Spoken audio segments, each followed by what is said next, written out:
আসসালামু আলাইকুম ভিউয়ার্স, সকাল সকাল দেখুন কিসের ভিডিও নিয়ে আসছি। দেখলে পরে চমকে যাবেন।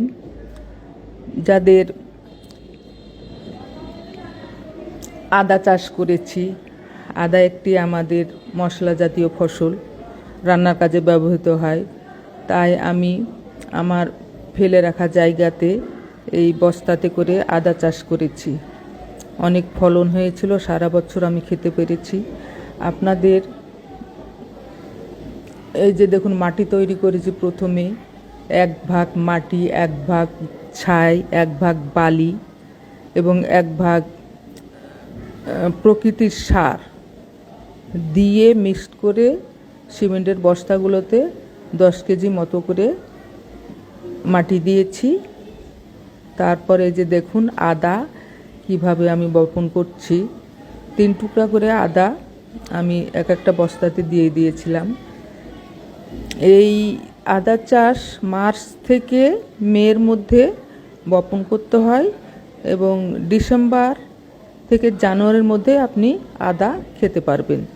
তো দেখুন, আপনাদের যাদের ছাদে একটুখানি জায়গা আছে, বারান্দায়, ছাদে, বেলকুনিতে, আপনারা এভাবে বস্তায় করে 3-4 বস্তা আদা দিলে পরে আপনি অনেক দিন খেতে পারবেন। তাই আমি এই ভিডিওটা আপনাদের সাথে শেয়ার করেছি। কেমন লাগলো বলবেন। দেখেন, আমি সারা বছর আদা খেয়েছি এবং আদাগুলো কিন্তু আমি সম্পূর্ণ উঠাইনি।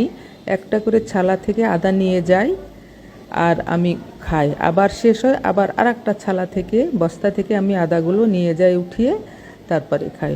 ভালো ফলন হয়েছিল আমার ফেলে রাখা জায়গাতে। দেখুন কি সুন্দর। ভালো লাগলে লাইক কমেন্ট করে সাপোর্ট করবেন। কেমন লাগলো বলবেন এবং আপনারাও ট্রাই করবেন।